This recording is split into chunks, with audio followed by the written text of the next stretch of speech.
Welcome to the DoLS podcast, a collaboration between students and staff in the Department of Life Sciences at Imperial College London. We're delighted you are listening and excited to be hosting this series, celebrating International Women's Week 2023. Tag along as we speak to 5 women in the department from varying career types and stages.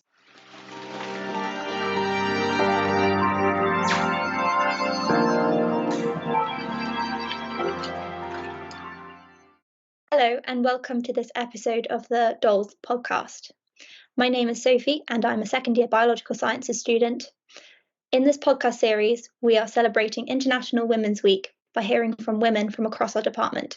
We will be finding out about their career experiences and the advice that they would give to current students and women considering careers in science. I'm delighted to welcome Dr Catherine Mansfield onto the podcast today.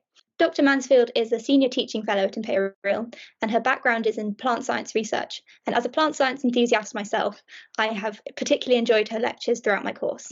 Kathy, thank you so much for joining us today. It would be great if you could quickly introduce yourself and perhaps share a fun fact about your role. Thanks, Sophie. Yeah, so I'm a senior strategic teaching fellow in the Department of Life Sciences, and I've been at Imperial for almost 3.5 years now.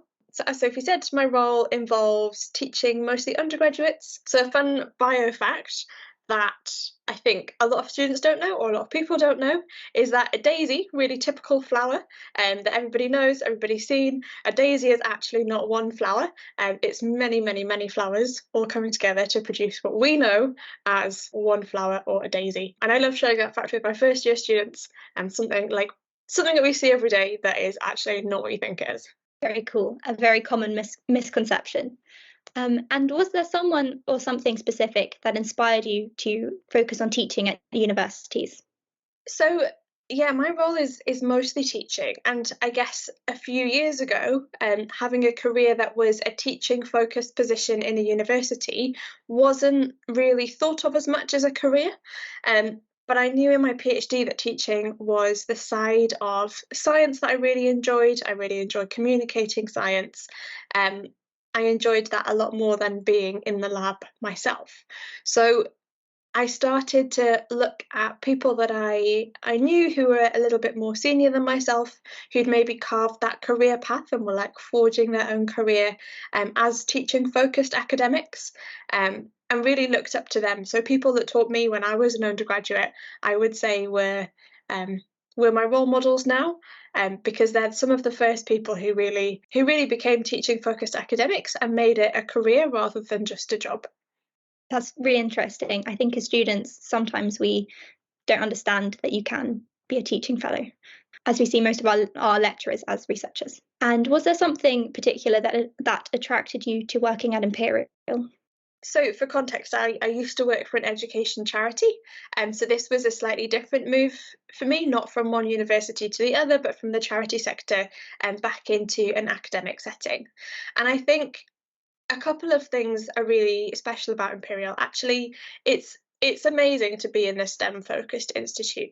In some respects, you could say we lose a lot from not having arts and humanities students, but the wealth of STEM information within college is amazing, and therefore also the wealth of STEM teaching, like teaching science teaching focus, and the wealth of kind of experience and knowledge there is I think pretty impressive and makes it a really exciting place to work. And I think ultimately, actually something that attracted me to work at Imperial is the students who want to be in a place that is really diverse and want to be in a place that is diverse and STEM focused. I think that's really exciting, and I enjoy those student interactions from students who kind of want to be where they are. As part of your job, you're working to improve the teaching at Imperial, but say you were president of Imperial for a day, is there something more general that you would change? So I think culture is really important in a workplace, and having worked outside of academia for a bit, and also I did my PhD in a research institute, coming back into a very academic context in a university, and that kind of academic culture was something that I've had to get used to again. And I think it's something that I would put some focus on if I was Imperial's president. I think having a a workplace, and of course, for me, it's a workplace. For students, it's their place of study. I think having somewhere that can still be competitive, I know Imperial is competitive, but is also really good at celebrating successes. I think it's maybe not something we do enough of, like celebrating even really small successes. So successes for me don't necessarily look like publications and grants and things. And I think it's important to celebrate the really small things. That doesn't need to be at a whole college level, and that can be at the level of a team or a department. And I think it creates a really positive, like collegiate work environment. I mean, I'm a very competitive person, so I wouldn't say that's rid Imperial of all its competitive side, but I think really promoting a positive culture of support and collaboration between campuses, between departments, between members of staff and students, that would be something that I would really focus on. Very interesting. I'm sure many of our listeners are students and women pursuing careers in life sciences. From your experience, what advice would you give? I would say to students to follow a trajectory that you really enjoy, and also I think as a career. So I've always kind of taken my next steps based on what it is I do enjoy and what makes me want to get up in the morning. And it sounds really cliched, but I think that's really important.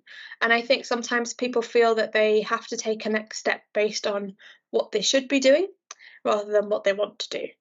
I would caution against that. I think focusing on what you actually enjoy doing day to day is really, really important. And sometimes you can't plan kind of multiple steps ahead.